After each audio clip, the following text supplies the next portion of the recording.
iyo nama rero yari inama ikomeye cyane kuko iri mu manama ya mbere afashe ingingo zikomeye zishika ku 8 byo bita resolution. Hari amaresolution abiri twabonye ko ahambaye. Ya mbere yatanzwe n'ibihugu bitari bike harimo Nigeria, cyane cyane ibyo bihugu byidoga bivuga yuko ubutunzi bwabo abatwaye ibihugu canke bakoze muri leta benshi usanga amafaranga barayatwaye bagaca baza kuyanyegeza canke bakayashira mu bintu bita ibyo bita les sociétés offshore canke les sociétés à alpha blanc. Usanga ayo masosiyete bagomba guca bagira imwe bya branchement, amahera bagaca bayeza imwe bita kweza amafaranga. Ivyo rero byaratunezereye cyane kubera iyo resolution bayitoye. Ubu no kuvuga yuko societe yose izobigiye gukora mu gihugu kanaka, societe yose izobigomba kuronka marché ya leta, societe yose izoba igiye kwimba iby'ubutare n'ibindi, bazobanza kuraba neza yuko abantu bita les personnalités politiques bari politiquement exposé, no kuvuga abantu bari muri politike biboneka ko bashobora kuja mu ivyo bintu by'ibiturire ko batoba bari muri ayo masosiyete. Ubu rero twebwe n'ukuri numva ko mu Burundi duhiriwe duhishije, kuko murabizi neza ko suku benshi imiryango yayo begereye bose n'abadandaza. Ubu ivyo rero iryo tegeko rije kugira ngo abo bantu bose ribafate, kandi igihugu kizaza kiriko kirabishira mu ngiro bizokigora cane kwiyumvira yuko bashobora kugira ikintu baronka mu makungu. Iyindi resolution igira kabiri ni resolution ijanye n'ivyo guhanahana amakuru, la coopération internationale.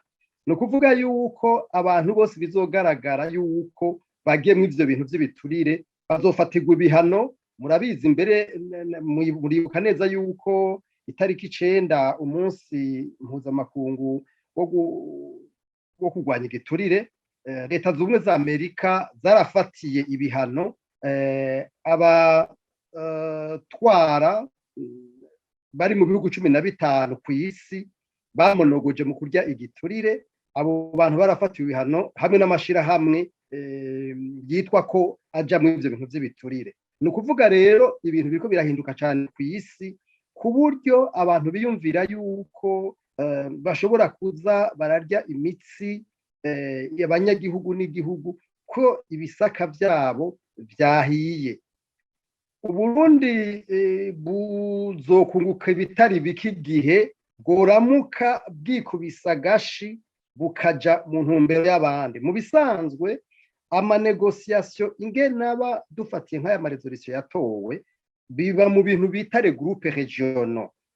Hariho groupe Afrique, hariho groupe Asie Pacifique, hariho groupe ayo magroupe yose rero baragira amanegociation bakumvikana. Nico gituma mwumva nk'umuntu nk'ibihugu bitabikurikirana, igihugu iyo kije kitigeze kija mu ivyo bintu by'amanegociation gisa nk'ikimaramara, kuko ntekeza ngo ciroturuve, kuko burya baza mu nama amanegociation aza yaramaze kuba ari ukugira gusa ngo bemeze. Uburundi rero kenshi twebwe ico twabonye nuko umengo siho buri ivyo bintu, naho babinegosia Uburundi usanga umengo ntarakimwe bazi. Iki nababaje nuko nk'ubu ndabaha akaroro gasanzwe, Uburundi ntibwigeze butanga manda ivyo bita les pouvoirs kugira ngo bushobore nabwo kuja mu mugwi w'ibindi bihugu. Rero tukibaza ko ari erere yabaye, tukizira neza yuko ayo maerere yabaye bashobora kuzoyakosora, mugabo ntibihesha iteka na gatoya igihugu igihe ubona hafatwa ingingo nk'izo, kandi Uburundi butegeza kuzishira mu ngiro, kuko nk'ubu bazobishira mu ngiro kuko nabwo bwari bwaserukiwe. Mugabo birababaje kubera ntibwigeze butanga ico bita le pouvoir, kandi pouvoir nazo zitangwa n'umukuru w'igihugu, guverinema, canke umushikiranganji wa affaires étrangères cyangwa userukira igihugu ivyene. Abo rero nta muntu n'umwe yigeze aronka ububasha kugira ngo ashobore